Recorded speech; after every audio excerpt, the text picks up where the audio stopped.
Dicho esto, cuando Valeria me invitó a dar la presentación, una presentación para ustedes los jóvenes, primero que nada no me pude negar, porque dijo jóvenes, que es mi talón de Aquiles. Bravo. Luego no me podía negar porque era Valeria. O sea,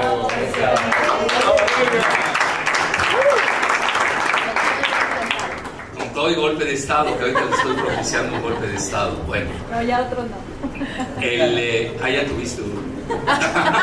Después hablamos ya. Bueno, lo que ves es que como quería darle el golpe de Estado, resultó que es más leal con ella que con nadie. Entonces le dije, bueno, y ahorita se lo dije, te quise dar golpe de Estado, pero tu amiga te venera, así Sí. que Cassandra, así es, es mi amiga por allá.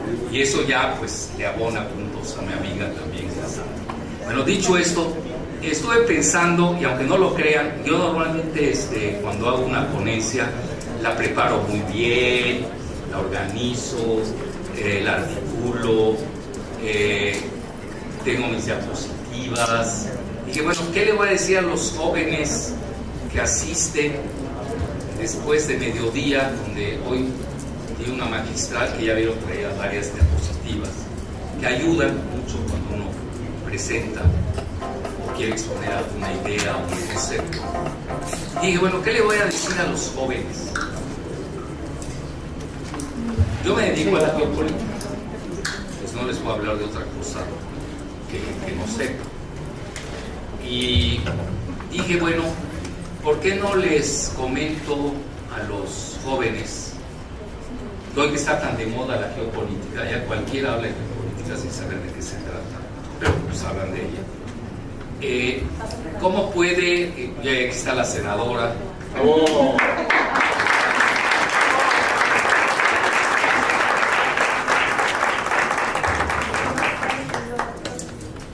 finalista, pero no digo a ella me entiende, finalista, nada más grábenlo ustedes y luego veremos de qué es finalista. Bueno, que hoy se puso candente. Bueno, para que vean que hay lenguajes crípticos muy interesantes.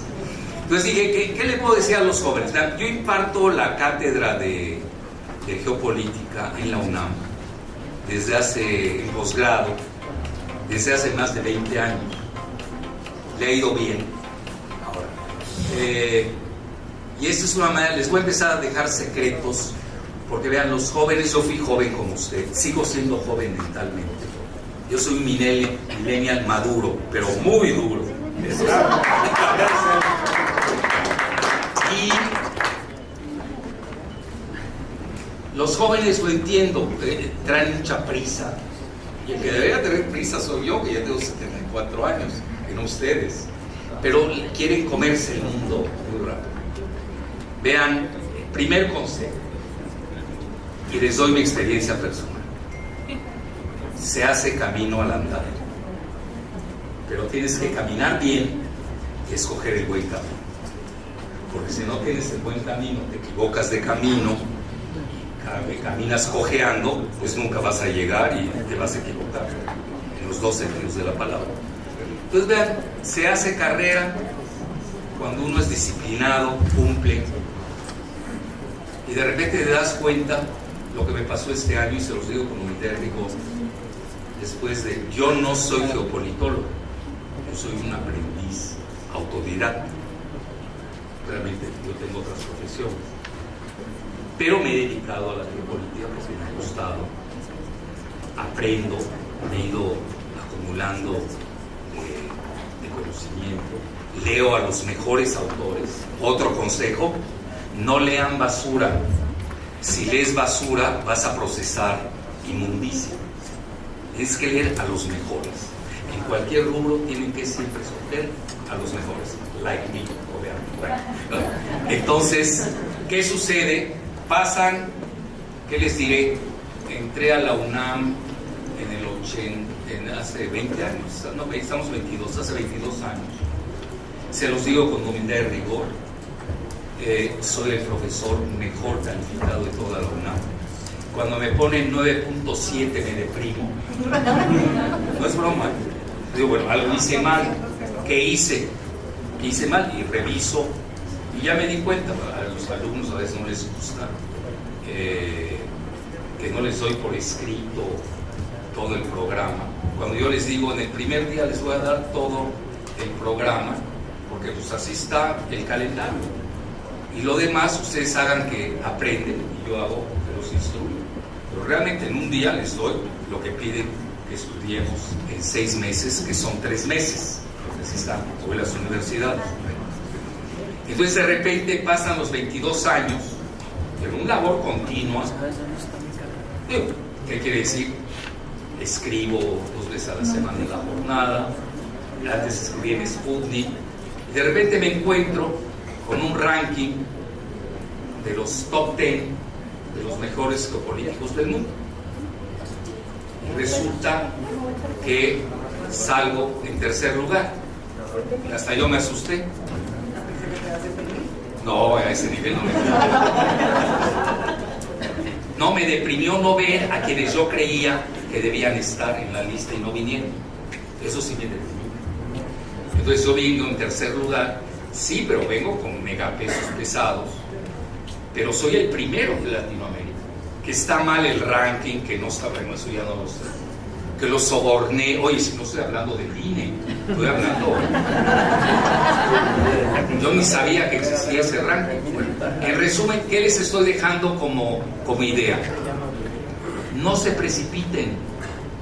Esa es la primera idea que les doy. Ustedes cumplan con disciplina su labor y cuando menos esperen, se les van a alinear los astros. Que puede ser, en mi caso, duró 22 años. En otros puede durar 5, puede durar 10, 15, bueno, así. Los van a tener. Es irremediable que no tenga alguien un fracaso. Entonces, en lugar de toparte con la pared, ¿qué tienen que hacer? Brinquen la pared. No se queden ahí. La tienen que brincar. ¿Cómo? No lo sé. Pero no te vas a topar con una pared que te va a frenar. Y luego vas a seguir, vas a tener éxitos. Te vas a tener otros tropezones. Y ese es el ciclo de la vida. Entonces, yo hasta en broma lo comento muchas veces porque yo sí he tenido mis fracasos. Afortunadamente no me han frenado en el maratón de la vida, pero les puedo decir, yo hasta comento el dicho de que yo soy como una cama de agua. O sea, no he pensado, o sea, me sumergen en un lado y aparezco en otro. Es decir, Arquímedes es mi gran maestro. Sí, pero hay que pensar primero de que no te pases de la gravedad hidráulica en la cama de agua, porque si no ahí te ahogas. Entonces, en resumen, todo eso se los digo como gran enseñanza para ustedes hoy que son jóvenes y que los felicito, que tengan ideales. Hay que tener ideales, aunque los ideales no sean los convenientes, los puedes cambiar en el curso de tu trayecto, pero hay que tener una estrella polar. Es decir, uno no puede estar haciendo algo sin tener un objetivo, hay que tenerlo. Y luego del camino lo vas cambiando, no te gustó, ¿no? O que estabas tú en el camino, no te conformas con ellos. Y así proseguir, pero sí hay que tener un objetivo. Lo que llaman los psiquiatras la estrella polar. Es decir, no puedes vivir sin estrella polar. Tienes que anhelar algo. Bueno, pues ya dicho esto, les voy a comentar, porque estaba pensando qué le digo a los jóvenes. ¿Cuál puede ser para ustedes, que veo que les gusta, digo, ya venir esta hora postprandial, con hipoglicemia, a escuchar a Jalife? O sea, o eres masoquista o te gusta mucho la geopolítica, o las dos. Bueno, ya escuchar a Jalife es todo un masoquismo congénito.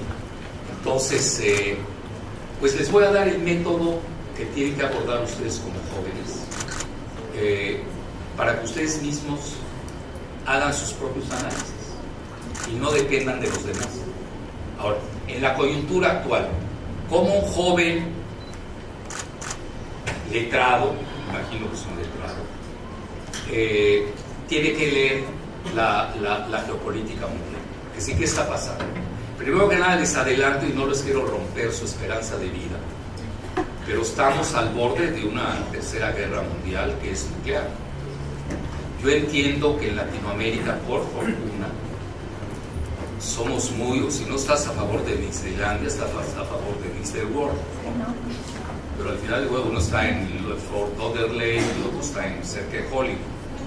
Pero así pensamos en Latinoamérica porque no hemos tenido las devastaciones de guerras que ha sufrido Europa y Asia.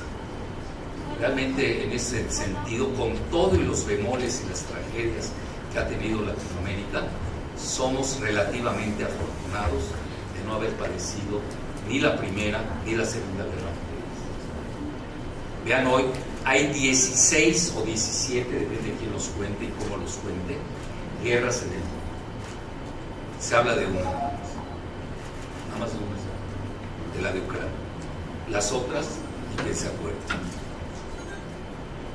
Es importante tenerlo. ¿Y por qué? Pues de ahí tienen ustedes un esquema de cuál es la importancia de Ucrania. Pues importancia que hay que entender, aunque ustedes no sepan mucho de militarismo y de derivados financieros y todo lo que se está dando, lo que tienen que entender es que ahí se está dando la fractura del mundo, que hoy lo tenemos dividido en dos regiones, una que es la Estados Unidos, la OTAN y la Unión Europea, y enfrente tienen a la alianza de Rusia y China. Y el mundo está literalmente fracturado. Ustedes me preguntan, Kiev hoy es el nuevo muro de Berlín, curiosamente. Entonces, dicho esto, tienen que ser ustedes muy cuidadosos de entender primero el paradigma de la cosmogonía moderna de la geopolítica y entender que lo que está en juego es el nuevo orden mundial. ¿Y en qué consiste el nuevo orden mundial? Bueno, tenemos un viejo orden unipolar que resulta de la debacle de la Unión Soviética y se queda solo Estados Unidos y hacen lo que quieren en el planeta, solos. Eso se le llamó el orden unipolar, hasta que, debido al frenesí especulativo de la banca anglosajona, pues en 2001 sucede los ataques entrecomillados del 11 de septiembre con las Torres Gemelas, que además cobraron doble los seguros, que porque las torres eran gemelas, entonces cobraron doble, no es broma. Se tiene que acostumbrar a todas esas cosas que a veces no viene en la teoría de los libros y de los escritos. Esa es la realidad. A veces choca mucho la realidad con la teoría idílica. Y luego, ¿qué sucede? Bueno, pues ahí cambió el modelo de la globalización. Por ejemplo, imagínense, ¿quién de ustedes es del ITAM? No lo voy a expulsar, nomás lo pregunto, pero ¿quién? Nadie. Veo que ya se salvó. Vean, pobres los del ITAM, imagínense, siguen estudiando un modelo que ya no sirve. Hay que, al revés, yo ahorita procuraría un centros de rehabilitación ideológico, porque pues pobres, los internaron literalmente a ese centro toxicológico del neoliberalismo y ya no sirve el modelo. Ya, bueno, un servidor lo dijo desde 2006, ahí está mi libro. Nada más que, ¿quién lo dijo? Jalife. ¿Quién es Jalife? Pues da clases en el Salón 29, dije 29, no 69, de la UNAM. Imagínense. Bueno, ¿qué dices el 29? Pues está mal, tampoco lo subestimo. Es que no lo conocen el salón, obviamente.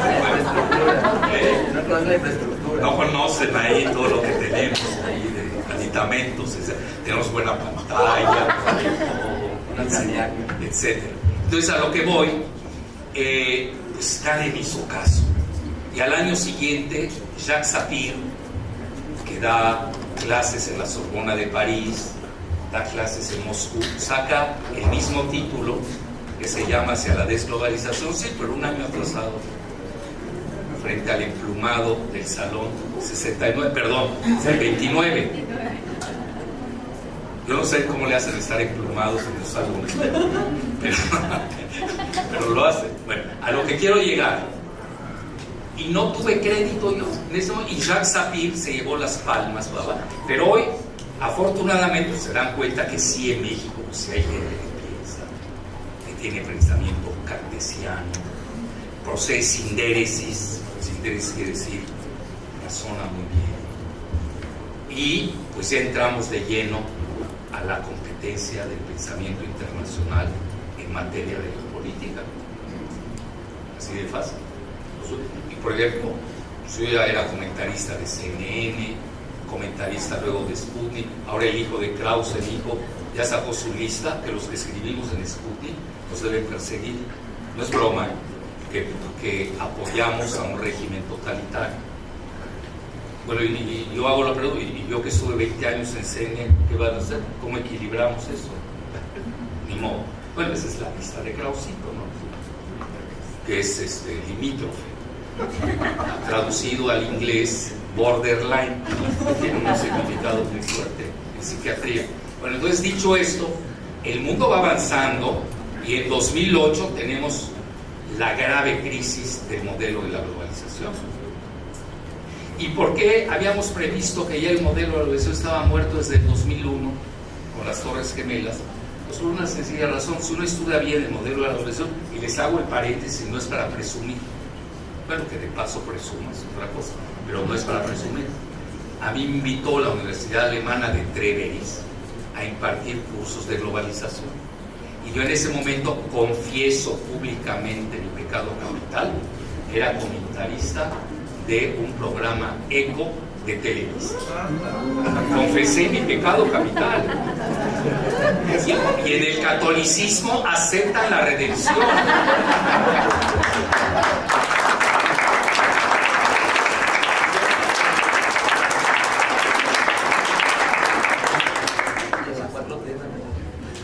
No, en la 4T, ahí la redención la da Andrés, ¿no? Bueno, entonces, que todavía no me ha excomulgado, por cierto. Entonces, en resumen, yo daba clases durante 3 meses fui becado por la Unión Europea, la UNESCO, para dar clases de globalización. Conozco el modelo, lo estudié. Por eso les digo, el estudio es fundamental. Pues si no, van a acabar como a Tolini, ¿no? La tolinización. Charlatán ahí de Cúcuta, que dice que Andrés Manuel es más grande que Cristo. Bueno, ahora nos vemos. Eso no puede ser. Ustedes los jóvenes no pueden admitir ni caer en esos excesos. No, eso ya es exceso de locos. Bueno, entonces el modelo, y yo me acuerdo en Televisa, porque yo era muy crítico del modelo de la globalización, el amigo mío que estaba ahí, no voy a decir nombres porque si no va a estar peor que el sismo de antier. Él dice, puedes hablar de lo que quieras menos de Israel y de la globalización.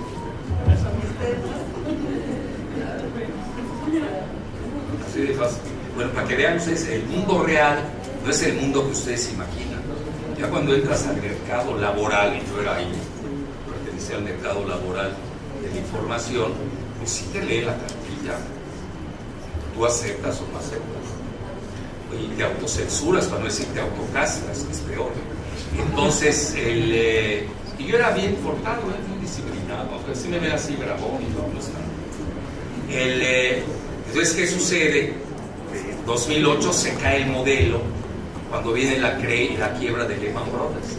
Entonces ahí los chinos dicen bye bye, ya no creo más en el modelo con Estados Unidos, porque Estados Unidos me está haciendo pagar sus quiebras y yo estoy subsidiando a Estados Unidos, es lo que dijeron los chinos. Y si ustedes me preguntan hoy, y les doy 2 fechas, la guerra de Ucrania no empezó el 24 de febrero. El 24 de febrero se acentúan ya las tendencias que vienen desde el 2007, y de 2001. ¿Qué sucede en 2007? Es el famoso discurso de Vladimir Putin en la conferencia de Múnich sobre seguridad, que se llama en alemán Wehrkunde. Ahí da su famoso speech, y ahí está, léalo. Ahí viene todo lo que está pasando hasta la fecha y lo que va a seguir. 2008 es cuando China dice: ya no sigo en el juego financiero de Estados Unidos, porque lo único que hace es todas sus quiebras me las carga a domicilio. Y ahí se acabó el modelito, y ahí realmente empieza lo que hoy es la fractura del mundo, que sería un regionalismo bipolar entre dos regiones. Ya les dije una: Estados Unidos, OTAN, Unión Europea, China y Rusia. Ahora, me adelanto antes de las preguntas ustedes que se preguntan que van a hacer. ¿Y dónde está México? We don't play. No pierdan su tiempo. Así va a acabar. Bueno, puede ser iluso. Iba a decir un nombre, pero no, me voy a calmar. De alguien que escuché hace 2 horas y cuarto. No, me calmo. Porque es aldeano, no entiende esas cosas. Entonces, un aldeano ni sabe dónde está la Vía Láctea. Y cree que la láctea es yogur. Entonces, cree que es guía yogur más que láctea. Bueno, ya no acabamos. Entonces, vean, ahí es importante. Les dejo otra lección. Cuando no sepan algo, el silencio es la mejor arma. Y esperen al contrincante, si es que lo tienen, o rival, que suena más bonito, que algún día se va a caer. Pero ustedes no se cayeron porque no participaron en la gresca con su ignorancia. Eso ya es una gran ganancia. Y la otra, si están seguros con su conocimiento, después de haber leído, teniendo bibliografía, datos duros, láncense, defiendan sus ideas. Es lo que yo digo. Ya no cuando tienes los pelos de la burra en la mano, cuando tienes a la burra entera en la mano. Oye, burra me refería al animal. Bueno, entonces hay que tener mucho cuidado. Eso también es muy importante, saber cuándo tienen que ser ustedes estratégicos. No puede caer a locas, opinar de todo a todo el tiempo. Tienen que saber administrarse. Administrar el conocimiento. A veces hay que hablar poco, es mejor que hablar mucho. Entonces, hasta ahí les dejo más o menos el panorama de la guerra de Ucrania, que realmente empieza en 2007 y 2008. Estaba cantada y, como diría de la Biblia, estaba escrita. Y en segundo término, hay que tener metodología. Hay que tener método. Yo el método que propongo, que a mí me ha dado excelentes resultados, a tal grado que dice, no es que Jalife le atinó, no es cierto, yo no le atino. Esto no es Tim Marín de doping, güey. Eso yo lo hacía porque tenía 3 años. A esas alturas, usted 34, después de haber leído tanto, seguir con el Tim Marín de doping, güey, no puedes hacerlo. Tienes que tener método. Entonces yo sí tengo método, tengo que reconocer. No lo he llevado a registro de autor, ni tengo copyright, porque tampoco me interesa, pero todo el mundo sabe que sí tengo método, y es lo que les voy a proponer. No necesariamente lo tienen que seguir, pero pruébenlo. Ya aquí ya la señorita ya está con mi método, antes de empezar. Entonces, el primer dato, sean dialécticos. Hoy, como está conformado el mundo, está bien, escucha Televisa si eres masoquista. Es decir, no se asusten que alguien escuche Televisa. Al revés, qué bueno, otro menos. Bueno, entonces, la segunda, sean dialécticos. El pensamiento dialéctico existe desde Heráclito, antes de los socráticos. ¿Cuál es el pensamiento dialéctico? Hay tesis, escuchamos la tesis de este bloque que estamos hablando, Estados Unidos, OTAN, Unión Europea. Entiendo, no puede leer todo, entiendo. Tiene que saber escoger también sus lecturas. Pues no vas a leer todos los periódicos de Estados Unidos, todos los periódicos de Gran Bretaña y todos los periódicos ¿cuántos son? 27 o 25 de la Unión Europea, no acabas. Tienes que escoger a los más preponderantes, los que realmente marcan la tónica del concierto político en esa área. Pues ustedes preguntan, ¿qué lees tú de Estados Unidos? Bueno, yo leo muchas cosas, pero realmente sí trato de equilibrarlo. Leo Wall Street Journal, leo Washington Post, leo el New York Times. De Gran Bretaña, casi toda la prensa británica la leo, y desde hace mucho leo el Financial Times, pero también leo finanzas. ¿Por qué? Porque el mundo anglosajón es muy financierista, no es economicista. Hoy lo decía en la conferencia magistral a mediodía, el gran defecto de Latinoamérica, tenemos dos graves defectos metodológicos. Uno, somos empedernidamente economicistas, tenemos grandes economistas, pero no tenemos financieros, y ahí es donde nos meten todos los goles. Segunda, no tenemos centros realmente de pensamiento estadístico como los tienen. Imagínense, yo tengo que buscar el World Factbook de la CIA para buscar datos sobre Latinoamérica. Imagínense lo sesgado que están. No los tenemos en Latinoamérica. Imagínense el INEGI saca el índice Gini desde Fox, porque no conviene mostrar el grado de disparidad que hay entre pobreza y riqueza en México. Imagínense cuántos años estamos atrasados. Y en estadística, ustedes lo tienen en Estados Unidos, lo ven, hasta la deuda de Estados Unidos la tienen al segundo. Ya la tienen en la pantalla, aquellos que han viajado a Nueva York, lo tienen ahí en la plaza principal que tienen allá en Nueva York. Ahí en la pantalla. El número de nacimientos en el mundo, ahí lo tienen, por segundo. Nosotros aquí, bueno, ya no quiero decir cosas, sería muy duro. Pues tenemos estadísticas muchas, y si no tenemos un buen centro de estadístico para Latinoamérica, pues vamos a seguir padeciendo de una gran dependencia de la numerología, y ahí es donde nos dominan en gran parte. Yo entiendo, por ejemplo, pues no sé chino, pues ni modo, pero sí están los periódicos chinos en inglés, incluso hay una agencia Xinhua en español, la pueden ver, si no tiene ningún pretexto para no equilibrar su pensamiento.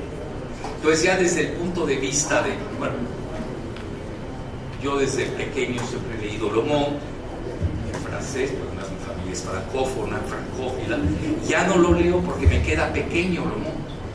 ¿Alguien dice cómo? Pues sí, ya están totalmente rebasados. Hoy tienes ya periódicos, y eso les hablo de periódicos, no les estoy hablando de think tanks.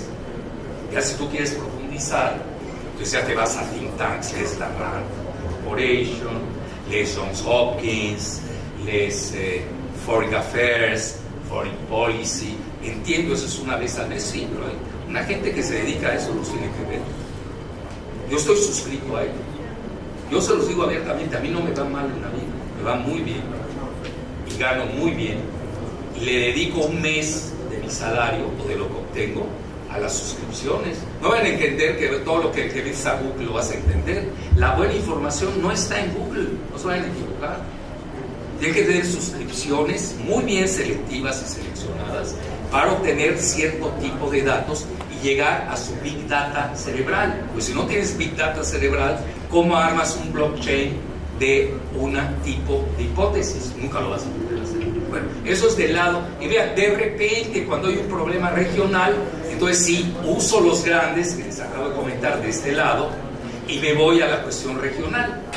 Oye, si el asunto, hay un problema en Turquía, pues recurro a los periódicos de Turquía. No sé si me estoy explicando, pero sin perder de vista todo este organigrama a nivel global. Y del lado de China y de Rusia, bueno, tienen ustedes Sputnik, tienen Russia Today, que están censurados en la Unión Europea. A ver, ¿por qué creen que los censuran? ¿Por qué creen que los censuran?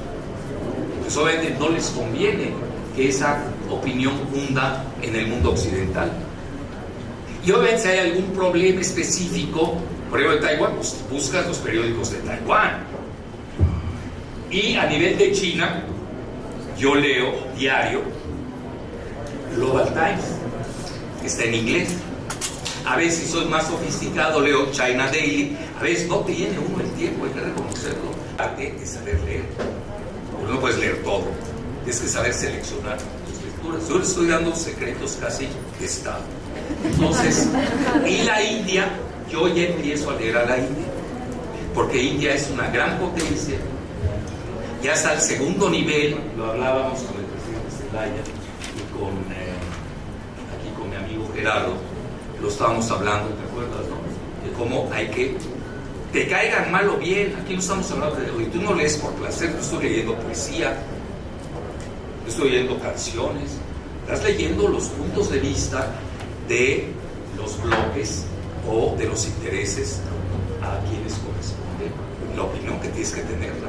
Entonces ya que vas a la antítesis, es decir, la opinión diferente, y ya tú creas tu propia síntesis. Ustedes mismos pueden crear su propia, al final, su propio epílogo. Entonces es lo primero que les daría como pensamiento. Casi les estoy pasando secretos de una profesión. Ojalá alguien me hubiera tocado un jalife cuando yo tenía de 20 a 30 años que me estuviera diciendo eso. Porque yo perdí hasta la vista leyendo basura. Pierdes mucho tiempo leyendo basura, créanme.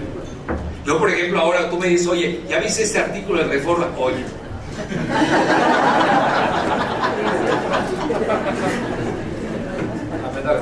Ya tengo 74 años. No puedes llegar a mi edad a leer basura. Ahora, ¿te gusta la basura? Pues sígueme, ponte de pepenador, pero no eres geopolítico. Una puede ser pepenador, otra puede ser geopolítico, son dos cosas diferentes. Entonces, hasta ahí les doy más o menos, grosso modo, el esquema que yo he estado operando, y ya concluyo con la parte multidimensional. ¿Cuál es el abordaje que uso?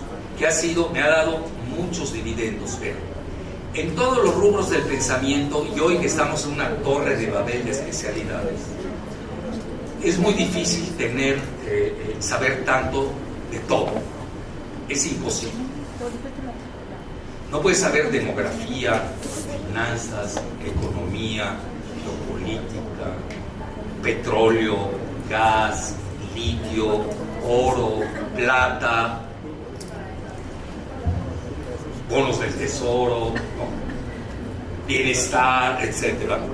No acabas. Entonces tienes que tener una organización mental. Entonces, ¿cómo te organizas? Bueno, a ver, el mundo, nivel geoestratégico. Hay 3 potencias, no pierdas su tiempo.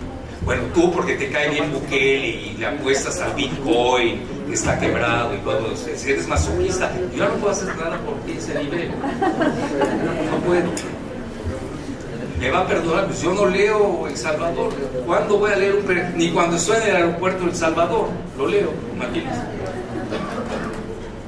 Entonces, pues tienes que leer a los 3 grandes, no tienes otra opción.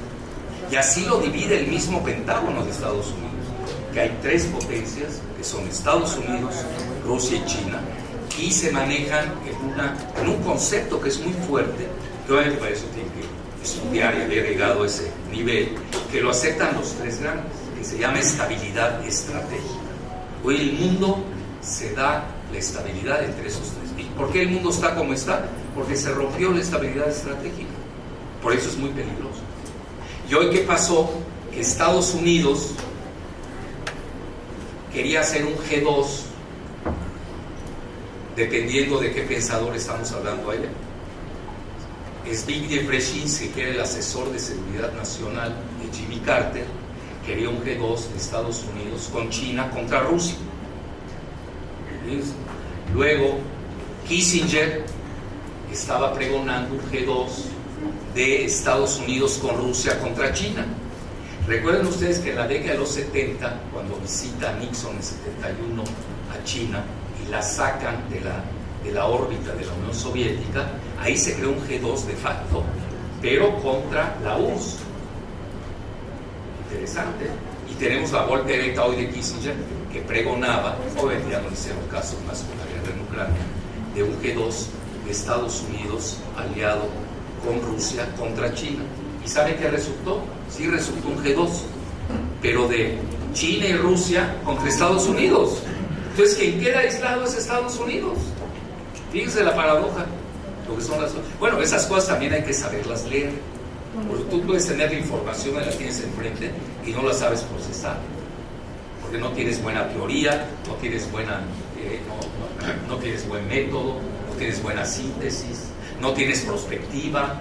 También hay que ver las cosas de 3 o 4 maneras: el plazo inmediato, el corto plazo, el mediano plazo y el largo plazo. Y les cuento una anécdota. Yo, por razones del destino, soy conferencista invitado especial del Instituto de Investigaciones Económicas de la UNAM, donde tengo el título de árbitro. Ya lo tengo desde hace 25 años. ¿Árbitro de qué? Ni lo sé, pero me conviene, el título me conviene.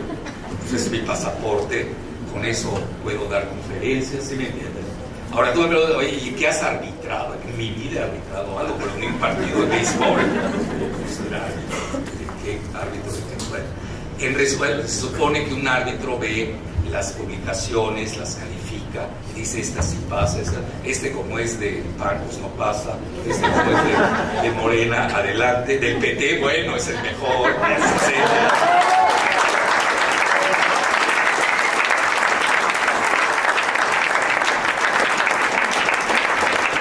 Cuentas, somos de la naturaleza humana, es decir, tenemos nuestros sentimientos, eso es implícito en nosotros. Entonces hay que tener muy bien esa diacronía longitudinal de todos los plazos. Entonces, en una ocasión, yo soy travieso, tengo que reconocer, creo que ya lo notaron, y si no, lo pueden notar más adelante. Invité a Giovanni Arrighi, que es un extraordinario economista, fue, paz descanse, que era el segundo de la escuela de Immanuel Wallerstein. Vean, les estoy citando a los mejores, ¿eh? No les voy a citar a Sergio Sarmiento, que dice que el Che Guevara no era médico. Lo hicimos papilla con datos duros. Le sacamos pues era para pisotearlo, literalmente. Le sacamos el diploma de médico del Che en Argentina. Hablé yo con el hermano del Che en Argentina y lo vapuleamos. Así es como se ganan las batallas. A un mentiroso le tienes que demostrar las mentiras. Entonces, citas a grandes. Entonces, Immanuel Wallerstein, en el mundo de la sociología, tiene un interesante abordaje. A mí no me llena del todo, soy sincero. Pero vean, como todo el mundo habla de ello, es como el dilema del prisionero, ¿no? Si no sabes qué es el dilema del prisionero, pues no sabes sociología. Bueno, está bien. O sea, aprendemos el dilema del prisionero y luego a ver, que alguien levante la mano, ¿quién sabe qué es el dilema del prisionero? Bueno, ya estudié sociología. Bueno, en resumen, si hay cosas que hay que saber que son del pensamiento universal. Entonces, Immanuel Wallerstein maneja una cuestión del sistema mundo que es muy interesante. En el centro, así como el Sol y los satélites que están alrededor, hay los países que gobiernan. En la época de él gobernaba el G7, esos los 7 países industrializados. Luego viene la semiperiferia, vienen los otros países, pues tipo México, Turquía, Irán. Ahí andan dando vueltas, no sabes si se caen, ¿no? Se van a la periferia de lleno el resto de África, Latinoamérica, o realmente ingresan ya al G7, que realmente sí ingresaron porque muchos de ellos ya forman parte del G20. Hoy, si Wallerstein hiciera de nueva cuenta su sistema mundo, Wallerstein se escribe W-A-L-E-R-S-T-I-N, pondría al G20, porque el G7 periclitó, así para acabar con. Entonces ahí sí está México, nos gusta o no, dando tumbos, pero ahí estamos. México, les digo, todavía no nacía la mayor parte de ustedes. Yo cuando regresé a México en la década de los 70, viví mucho tiempo en el extranjero, México era de los 7 países más industrializados del planeta.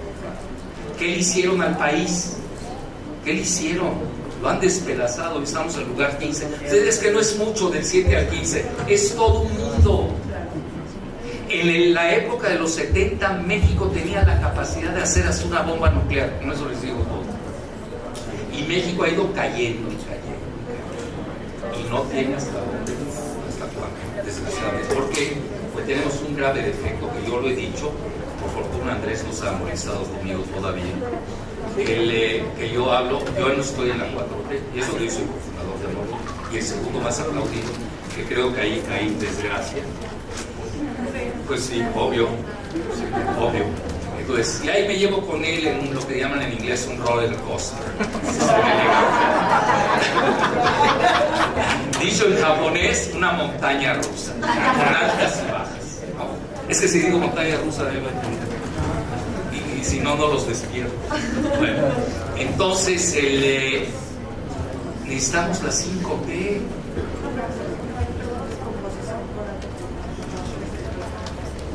A ver, tú dilo.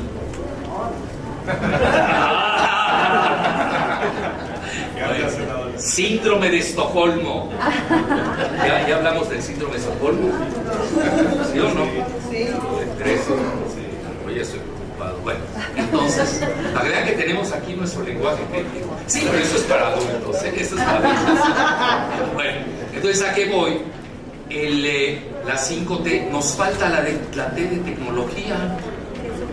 Es decir, si no tenemos tecnología, olvídense, con todo y el bienestar y los ninis y los matraqueros de una de las corcholatas, por eso no llegas a la esquina. Vean, Sudcorea, siempre doy el ejemplo, porque me tocó vivir. Sudcorea mide más o menos lo de Chiapas, 1,000 kilómetros cuadrados. ¿Qué pasó? Nada. No, perdón. Y espantar, cabrón. No es que creía que venía por la 4T. Y yo ya soy la 5T. Bueno, pero no por T de Tabasco, que puede ser. No, por la T de tecnología. Entonces, Sudcorea le dedicó todo a la educación. Ustedes le preguntan a los gobernantes de Sudcorea cuál es la piedra de toque del país. Es la educación. Bueno, y aquí tenemos a Elbester Gordillo. ¿Cómo vas a avanzar? Entonces, la educación es lo básico, porque a partir de ahí mueves todo lo demás: investigación, desarrollo, tecnología. Vean, hoy Sudcorea tiene la segunda empresa de chips del mundo. Hoy estamos en una guerra de chips. La primera la tiene Taiwán, 60%, y en segundo lugar viene Sudcorea con Samsung. Y China viene hasta el tercer lugar. Pero China hábilmente tiene dos características, ¿no? Eso también hay que saberlo leer. Uno se mete a leer chips, ya perdió China. Se lo dan a uno en Televisa y dice, ya perdió China, y 8 columnas. Tipo lo que hicieron con Margolis, ya saben, todo lo de Netflix, y el operativo del pobre Vallarta y Florence Cassés, montajes. Nada más que no hacen los buenos montajes, hacen otro tipo de montajes, por desgracia. Entonces, en resumen, esa es la que hace China. Ha distribuido su supply chain, no tengo que apantallar que es inglés, entonces, su cadena de abasto, y lo tiene distribuido en varios países, de los 10 países del bloque asiático, que se llama el ASEAN, y le ha ido muy bien, por eso no le ha pegado mucho, mientras que Estados Unidos sí tiene problemas. O sea, si hay una guerra entre China y Taiwán, se acabó Estados Unidos y todo lo que tiene que ver con los chinos. Lo están pensando en México, que ahora ya tienen su terminal, le llaman nearshoring. Ya saben que había offshore, que estaba lejos de la costa, ahora hay inshore, que es adentro, y el nearshore, que es México. Entonces aquí supuestamente van a querer invertir 52,000 millones de dólares precisamente para suplir esa dependencia que tiene con Taiwán. Pero China iba a la otra parte cuando uno sí sabe leer qué son los chips. Taiwán no ha ido a la Luna, no ha ido al lado oscuro de la Luna, no ha viajado a Marte. Los únicos que han alunizado en la parte oscura de la Luna son los chinos, que es mucho más difícil desde el punto de vista tecnológico que ir a la parte visible de la Luna, que ha hecho Estados Unidos y Rusia. ¿Y esto cómo lo haces? Pues con chips. Es decir, hay chips comerciales y hay chips militares. Ya esa diferenciación, Bueno, ¿quién la puede hacer? Pues alguien que leyó geopolítica, que sabe de ciencia, que sabe que ya leyó todo lo de chips y no se mete como el Borras a agarrar 8 columnas para ganar ahí las columnas del día. Tienes que saber diferenciar eso. Entonces ahí tienen ustedes, y regreso a lo de Manuel Valles.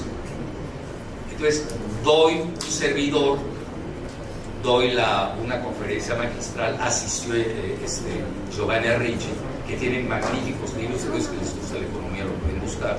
Él daba clases en la John Hopkins, fue alumno de Wallerstein, y yo solía invitarlo una vez al año al Instituto de Ciencias Económicas. Tenía esa mano ancha de poder invitar a personas, como ahora, aquí mi amigo Oscar ya me prometió, espero aquí con testigos que me cumplan. Pero recuérdame. Ahí va. Ya me había prometido traer a Tomás Piketty. Sí, ya habíamos quedado. Que es el que mejor maneja la desigualdad en el mundo. Tiene un libro maravilloso al respecto. Y ahora que voy a París, voy a estar ahí, voy a tratar de contactarlo y lo vamos a traer. Cuenta con ello. Pero compete Edomex o Nos compete invita, compete Coahuila. que nos inviten. Bueno, lo vamos a traer. Espero que no se le haya subido y quiera cobrar una fortuna. Entonces, ¿sabes qué? Quédate con el próximo premio Nobel de Economía que te van a dar y traigo a tu alumna, que va a ser más simpática. Entonces, ha de ser buena tesista. Bueno, entonces en resumen, saco una diapositiva, pero vista, vean, esa misma diapositiva y usen el zoom del tiempo. Usan Alemania. Ven el PIB de Alemania, Primera Guerra Mundial, se desplomó. Segunda Guerra Mundial, se vuelve a desplomar. Pasa el intervalo y cuando yo lo invité, estaba dando la conferencia, Alemania llega la cuarta potencia mundial. ¿Qué significa? Depende cómo hayas usado tu zoom. Entonces, agarra y hace un comentario muy inteligente, que es de esas personas que han leído demasiado y se nota en una sola frase, y me comenta, siendo él, yo lo había invitado, pero él ya había dado su conferencia, viendo esa diapositiva con 3 tiempos, me dice, oye, y no lo digo porque era muy cariñoso, el doctor Calife me dice, entonces Alemania no perdió 2 guerras mundiales. Se me hizo genial esa frase. Tú que eres economista, ¿me entiendes más? Es decir, sí perdiste las 2 en ese momento, pero no perdiste tu sistema educativo, no perdiste tu tecnología, no perdiste tus universidades, no perdiste a tu gente, a tus cerebros. No sé si me estoy explicando. Eso es perder una guerra. Y nosotros la hemos perdido sin haberla iniciado. Ahí me quedo. Entonces,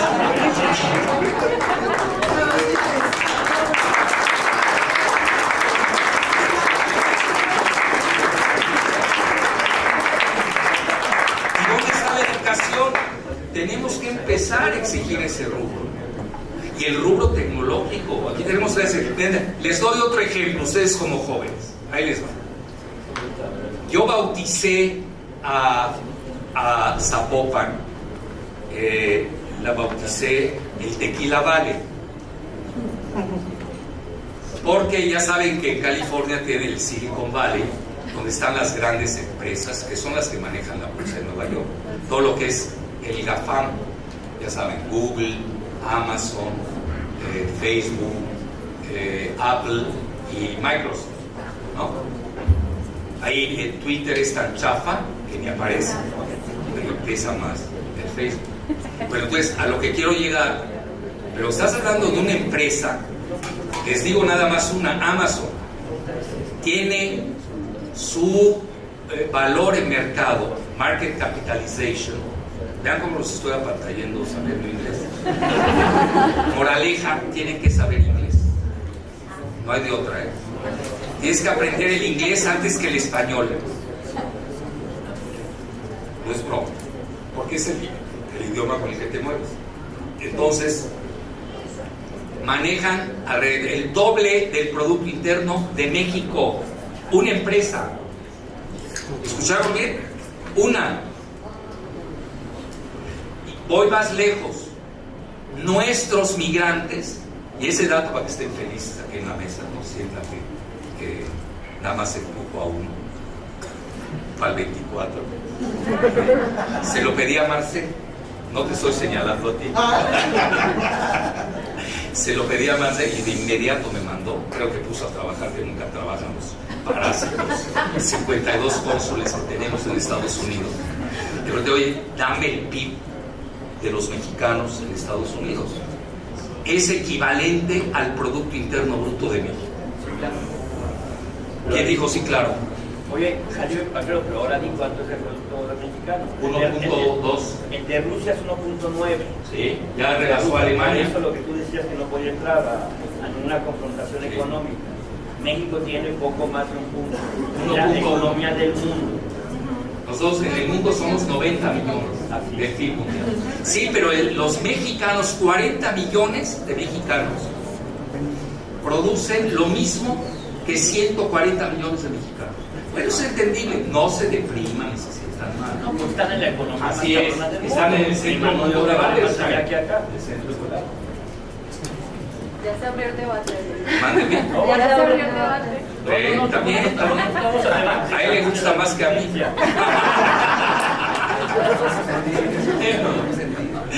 Entonces, llego a esto con los salarios de Silicon Valley.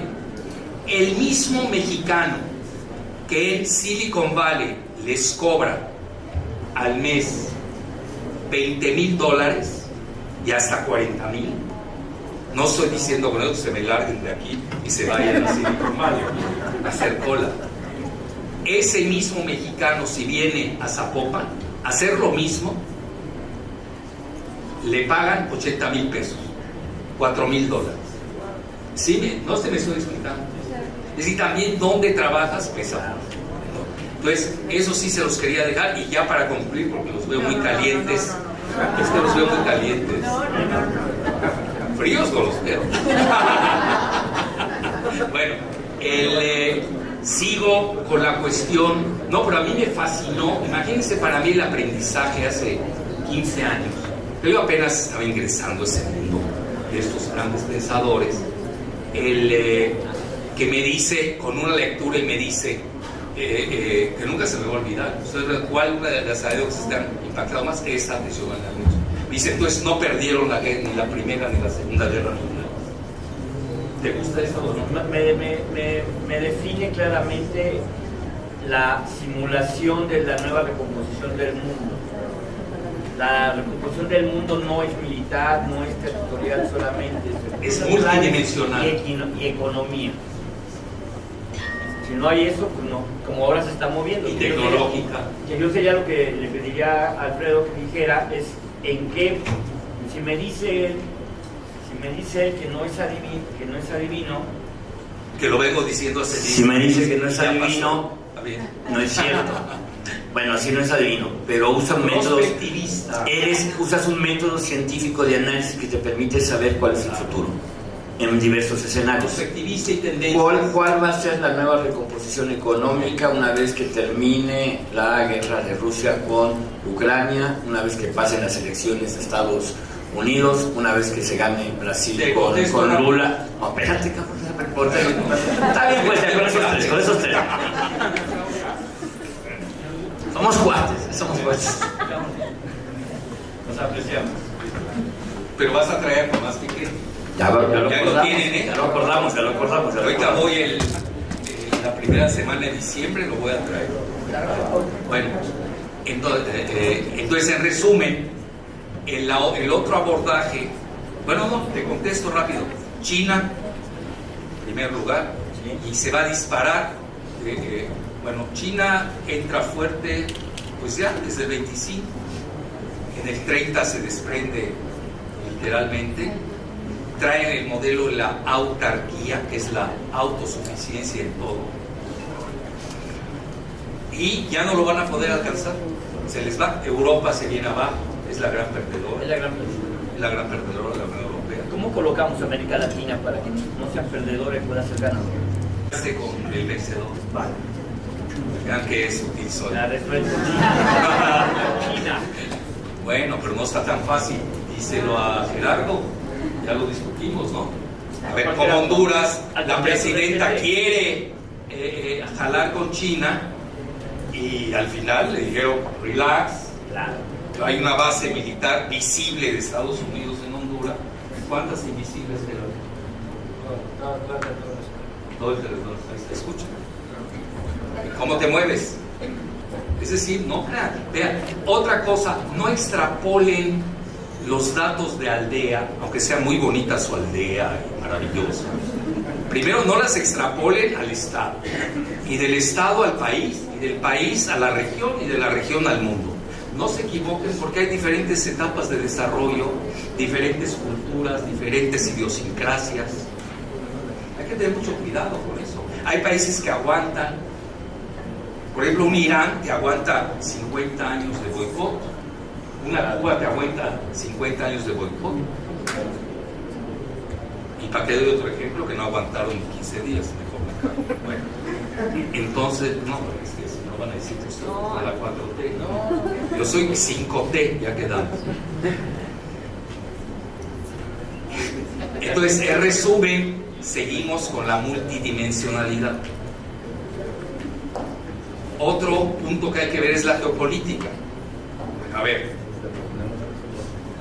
la geopolítica, a ver, no es lo mismo México, frontera con Estados Unidos, 3.000 kilómetros, y frontera con Belice y Guatemala, o frontera marítima que tenemos con el Caribe, en específico con Cuba.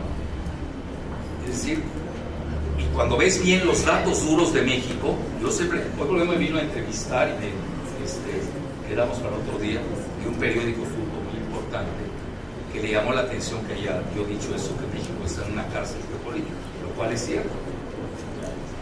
Por una razón, primero tenemos el TME, el Tratado México-Estados Unidos-Canadá. ¿Cómo te sales? Segunda, tienes la cobertura nuclear que te da el Comando Norte. A ver, ¿quién de ustedes ha oído escuchar del Comando Norte? A ver, Comando Norte es el que le da la cobertura nuclear a México, de Estados Unidos y Canadá, se la dan a México, Puerto Rico y Bahamas. Es decir, esto está demasiado comprometido. Entonces, no es sencillo decir ya, me voy con China. Yo aquel día, el club de industriales, los empresarios que son muy ignorantes, que no los apantalle la gente que tiene dinero. Puedes tener dinero. En francés hay un dicho, para que sepan, que también sé francés, no los quiero apantallar, les dice des ânes chargés d'or, son asnos cargados de oro. Tener dinero no te dice nada. Necesitas tener cerebro, con el cerebro haces el dinero que quieras. Entonces los empresarios, que mucho dinero están dando a ellos, dicen, de acuerdo, era la moda hace 3 años, pues nos vamos con China. Cuando Trump empezó a cambiar, ¿se acuerdan? El NAFTA o el TLCAN, con el amago del azote, de los aranceles, tarifas, etcétera, etcétera. Y los empresarios mexicanos pues no saben, son muy, pues como las ratas, ¿no? Son de reflejos condicionados, no usan más que el tercer cerebro, que es el reptilio, no llegan al cerebro superior. Entonces, pues vámonos con China, como si fuera tan fácil ir a China. Vean, se los digo realmente, cuando se da, y no crean que a la gaviota la tumban por la Casa Blanca. Eso también hay que saber leer los escándalos. ¿Por qué sale ese escándalo en ese momento? A ver, ¿quién tomó el dron de la Casa de la Gaviota? Ya le estaban echando la culpa a Marcelo, de nueva cuenta. Bueno, lo que pasa es que Marcelo trae drones. Los usa, trae drones y los usa. Bueno, entonces, pero no era para tomar la Casa Blanca. No, es un operativo de los servicios de inteligencia de Estados Unidos. Y había que pegarle, porque ya habían comprometido a hacer un tren bala de México a Querétaro, el tren chino, el tren bala. Y su servidor, yo soy una pulga, pero pulga atómica, me fueron a entrevistar los chinos, además los tengo en la misma acera de mi casa, así que no hay problema. Además tenemos un subterráneo, así que no hay problema entre ellos y yo. Y me preguntan del tren bala, les dije no va. El Jalife está loco. ¿Pero por qué estoy loco? No va. Me dice, bueno, ¿y cuál es la razón? Pues no va, pues tú estás viendo costo-beneficio, es un análisis muy vulgar. Yo estoy hablando de geopolítica, son dos cosas diferentes. Costo-beneficio, sí, pues es más barato el tren bala que el de Siemens, el alemán, más barato que el de Bombardier de Canadá. ¿Y eso qué? ¿A poco los gringos te van a permitir un tren bala de México a Querétaro, chino, cuando ellos no tienen ni ningún tren, se les está cayendo el Amtrak? Les dije, no va por geopolítica. Dijeron, salieron de la entrevista, lo bueno es que está grabada, lo hizo la principal televisora china, y luego que no fue, se acordaron de mí y sacaron el programa. Ahí lo tenían, pues bueno. Y ahí subieron mis bonos con ellos. ¿Pero por qué? Porque pensé geopolíticamente, no pensé como Oxxo. Oxxo tiene que hacer costo-beneficio. Yo no pienso en costo. A veces te cuesta más caro con tal de ganar. Es todo lo es otro pensamiento que no tiene nada que ver con la cuestión mercantilista. Es seguridad nacional, es posicionamiento, etcétera, etcétera. Eso es para que les estoy dando ejemplos también muy tangibles de cómo se maneja esto. Entonces, ahí viene la cuestión geopolítica. Yo no veo, el mismo Andrés Manuel, hasta yo hice un artículo que le gustó, por cierto, me dijeron que le gustó, que hablé la nueva doctrina Monroe-Macuspana. Sí, sí le gustó. Porque él dijo que había que hacer en el continente americano, extender el TME, el Tratado México, Estados Unidos, Canadá, para todo el continente, para frenar a China. ¿Por qué? Porque China ya se comió a Sudamérica.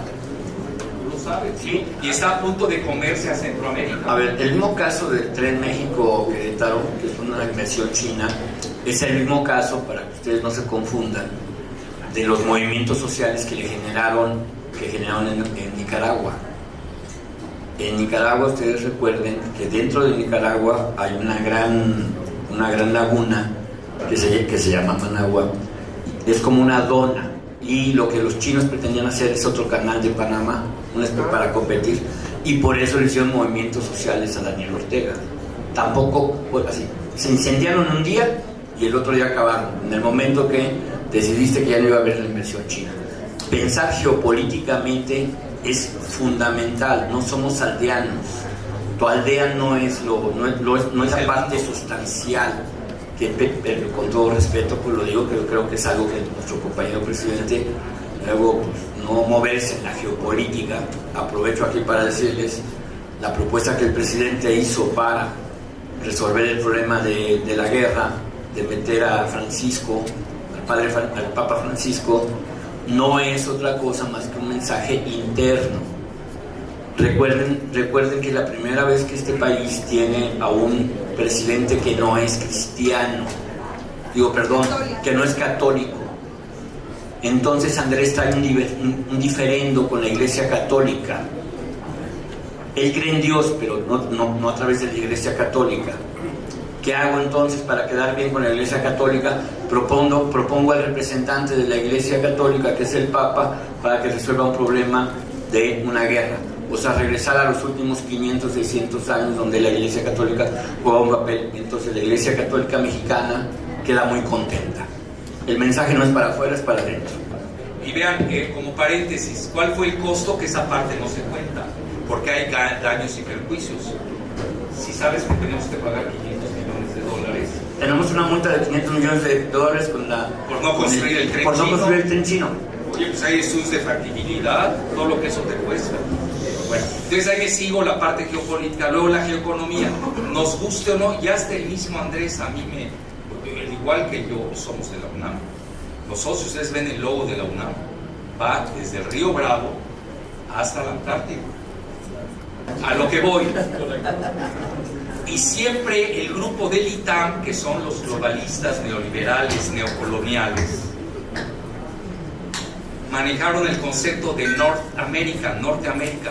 No es un lenguaje común y banal. Otra moraleja que les dejo: busquen bien el significado de los términos, porque a veces los usamos y no sabemos ni qué. Vean, a mí cuando me tocó, que ahí sí era mi época de la cima con C, con Andrés, estaba en la oposición, pues fui a defender, fue uno de los que fuimos a defender el petróleo al Senado. Y lo primero que hice, porque todos los que querían entregar el petróleo mexicano del PAN y del PRI, se basaron en que la modernidad era entregarlo. Bueno, entonces, ¿qué hago yo? Lo primero, bueno, quiero saber qué quiere decir de modernidad. No es lo mismo la modernidad de Mario Fabio Beltrones, como él la define, que la modernidad que estoy leyendo en la Enciclopedia Británica o en la RAE. ¿Y saben qué quiere decir modernidad? La moda, lo que está en boga, esa es la modernidad. Y agarro y me pongo a ver qué estaba pasando en el mundo con el petróleo, y un artículo del portavoz del modelo del neoliberalismo globalista neocolonial, que es el Financial Times, donde saca que el mundo estaba yendo a la estatización del petróleo, no a la liberalización. Y ahí les tumbé su principal argumento. Claro, que valió sorbete, porque además por el mayoriteo en la Cámara de Diputados y en el Congreso, pues obviamente pasó y hicieron la famosa reforma energética. Entonces, ya casi para concluir, es también importante conocer el significado de las palabras, pues si uno se pone a hablar y ahí lo tumban a quien sea, al más pintado. Oye, no sabes ni usar el lenguaje. Ustedes saben qué feo se siente eso. Feo, ¿verdad? Le tumbas todo su argumento. Entonces ahí tienen la cuestión demográfica, otro dato que tienen que estudiar en el método multidimensional. Y ahí, ¿por qué es tan importante? Vean, que parte del problema que tenemos con Estados Unidos es lo siguiente. Hoy los mexicanos representamos el 65% de los latinos. Y si ustedes ven el crecimiento demográfico de los mexicanos, es mucho mayor que el de los latinos no mexicanos. ¿Qué quiere decir eso? Ustedes revisan bien las curvas demográficas de Estados Unidos, los mexicanos centennials, están acá, en 5 o 10 años se van en forma exponencial a crecer, se van a disparar. Ya de hecho ya estás haciendo perspectiva. Pues en el momento que tú estás viendo el crecimiento de tu población, su promedio de edad, por ejemplo nosotros, ustedes, ¿por qué pesan tanto ustedes? Yo por ejemplo soy de la tercera edad, pero con tendencia a la primera. Como que no quiero, no acepto mi decadencia. Bueno, entonces somos el 1%, el 1%, no somos nadie. El promedio de edad de los mexicanos para que salgan felices es de 29 años. Aquel día lo revisé con Gerardo. Aplaudan, siéntanse bien.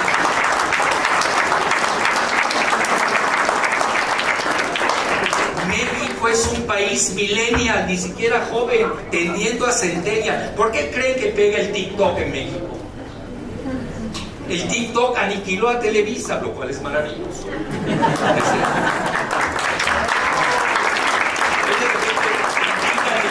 Es la manera de matar a Televisa y a las televisoras chayotecas. Entonces, 29 años de edad, y esa parte, con todo mi respeto, no lo está viendo la 4T. No lo está viendo. Entonces, por eso yo hablo de la 5T. Hay que ver también la evolución, porque la demografía mexicana no es estática, es dinámica. Además tienes que ver cómo está creciendo. Y en Estados Unidos igual. Vean, hoy en Estados Unidos los blancos son el 60%. Problema de los blancos, el fentanilo. Ya se habla de una guerra del fentanilo que China está haciendo con los cárteles en México contra Estados Unidos. Sí, pero es lo que yo llamo la nueva guerra del opio, pero en reversa. Porque la guerra del opio se la propinó Estados Unidos y Gran Bretaña a China en el 1860 y 70, por ahí más o menos las fechas, y acabaron con China. La acabaron. Y hoy pareciera que les están devolviendo la misma tónica. Entonces, a lo que voy, todo eso hay que seguirlo. Y ustedes se están dando cuenta cómo va disminuyendo la educación en Estados Unidos. Anda muy mal. No mal, pésimo. De ese tamaño. Entonces, ahí van viendo las tendencias y ya les puedo hasta anunciar que en 10 años en Estados Unidos, si es que sigue vigente el país, este es uno de los escenarios, porque está implosionando por dentro y está verdaderamente fracturado. Es otra palabra que se usa mucho en México. Hay polarización. A ver, en Estados Unidos sí hay polarización. Tienes dos bloques muy bien asentados, que son el demócrata y el republicano, y hoy lo vamos a ver en la elección de noviembre en Estados Unidos, ahora en México. ¿Cómo va a haber polarización cuando el presidente de México tiene 70% de aceptación? ¿Dónde está la polarización? No sabes usar el término. Y lo usan diario en la televisión, cualquiera lo dice, ¿sí o no?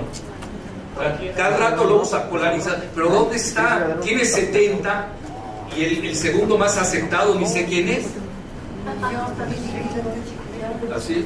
Entonces, ¿sabes? Y a nivel de partidos, Morena anda en 35 de aceptación, y le cito nada más a dos, tiene respectivamente el doble del PAN y del PRI. ¿Dónde está la polarización? Que alguien me la platique. No sabemos usar los términos, y los locutores en México son los más ignorantes. Yo, por ejemplo, en clase, cuando me dicen, es que lo dijo López Dóriga. López Dóriga no tiene licenciatura y no se llama así. Velandia es producto de un óvulo callejero en Madrid. No es broma, ya se lo he sacado. Y se puso López Dóriga para lucirse aristócrata, porque le falta esa parte. Nosotros aquí todos los conocemos, y más a mi edad, ¿no? Además, yo lo conozco, tenemos la misma edad, eso es lo peor. Licenciatura. Sí, nosotros 5º año de primaria. Ahora, no es broma, no tenemos ese colchón que tienen la mayor parte de los países, que tienen estudios técnicos, de licenciatura, que te da el amortiguamiento entre los que no están ilustrados o no tienen buenos estudios, y en México hay una élite, créanmelo, de primer nivel, a nivel mundial. Sí, pero ¿cuántos son? El 1%. Eso también afecta mucho la cohesión de un país. Bueno, ya casi para terminar, les dejo esta parte de la demografía. Ya se van a acostumbrar a que en los próximos 6 o 10 años, el próximo presidente de Estados Unidos, si es que sigue vigente Estados Unidos, sea mexicano. ¿Por qué? Por la gran demografía. Vean cómo pesa la cuestión demográfica. Y obviamente las finanzas, pues también tienes que ver, hoy, ¿qué finanzas hay fuertes en el mundo? El dólar. 65% del intercambio mundial es dólar. ¿Qué le seguía? El euro, que lo van a tumbar. Hoy parte de la guerra de Ucrania es tumbar al euro. Y también están viendo, contesta la pregunta, están viendo la evolución, como ya hay trueques entre el rublo, que le vende gas a Turquía, le pagan en liras turcas, le vende gas a China, le pagan en yuanes chinos, le vende gas a India, le pagan en rupias, y ya están buscando un nuevo sistema más allá del SWIFT, ya saben, SWIFT, que es el sistema de pago global, que tiene que pasar por Delaware, por Estados Unidos, de ese tamaño. Entonces, en resumen, todo eso hay que tomarlo en consideración. ¿Qué monedas fuertes ven? Ya ahí les paso un dato duro, donde China lleva la ventaja. Que están confundiendo, por ejemplo, ustedes leen columnas, cryptocurrencies, criptodivisas, y confunden el Bitcoin, que es de especulación, que se maneja en la Deep Web, ¿cómo se llama Deep Web? Perdón, es que es rápido eso. ¿Cómo se llama? Red profunda, en la red profunda, que ahí entra todo, narcotráfico, trata, lo que se imagina, y pagos precisamente por Bitcoin, que se ha desplomado, valía 50,000 a principios de años, hoy están de 20,000, y se va que vuela a 10,000. Aquellos que tengan Bitcoin, así que vayan cambiando. Entonces, a lo que quiero ya, bueno, el pobre Bukele va a quebrar a su país, les está pagando con Bitcoin a los trabajadores. Hazlo con el dinero de tu mamá, pero no de los trabajadores, no, que le heredan, a eso me refiero. Entonces, no de los trabajadores, como metes a un Estado a la deriva. Cuando bajo el agua también trae fuego con China. Bueno, aquí de ellos saben mejor que lado. Entonces, a lo que quiero llegar, no confundir con las cryptocurrencies o las divisas digitales de los bancos centrales, es otra cosa. Porque el Bitcoin, lo que se parece, tipo Ethereum, no tiene regulación, y a poco sí va a aceptar Estados Unidos, Gran Bretaña, China, que un narcotraficante se vuelve el dueño del mundo. Eso no existe, eso es para... Pero hay gente jóvenes que le han entrado, yo he tenido alumnos, bueno, yo hasta prohibido tengo hablar de Bitcoin en el salón de clases. No haces nada, es imposible tocar ese tema. Entonces, ¿a qué quiero llegar? La divisa digitálica de los bancos centrales va y viene muy avanzada. Y ya China ya está haciendo, en varias provincias, está realizando proyectos pilotos. ¿Cómo está? Y ahí sí le llevan una gran delantera a Estados Unidos. Entonces hay que tener mucho cuidado también. Ya ven, les hice dos diferenciaciones. ¿Estás hablando de chips? ¿De qué tipo de chips estás hablando? Militar, comercial. ¿Estás hablando de chips? ¿De cuál? Del que tiene una supply chain, ¿cómo se llama? De una cadena de abasto que la tiene China y que no la tiene Taiwán. ¿De qué estás hablando? Es decir, tiene sus matices muy importantes, y ahora igual se los acabo de dar en lo que se refiere al Bitcoin, que está desregulado con las criptodivisas digitálicas que están controladas por los bancos centrales. Incluso hay un paper que acaba de sacar el Banco Internacional de Pagos, que en inglés le llaman el Bank of International Settlements, que es el banco central de los bancos centrales, y que precisamente comenta todo lo que les estoy diciendo. ¿Qué les estoy diciendo? Tienen que tener información, tienen que saber buscar la fuente. Qué buena fuente tienes, si no te pierdes, te vas a ahogar en el internet, es un océano. Es que ser selectivo, y esto se aprende conforme van avanzando en la vida. Y ya cierro con la frase del inicio: se hace camino al andar, sí, si sabes andar, si no estás lisiado y si no te equivocas de camino. Muchas gracias.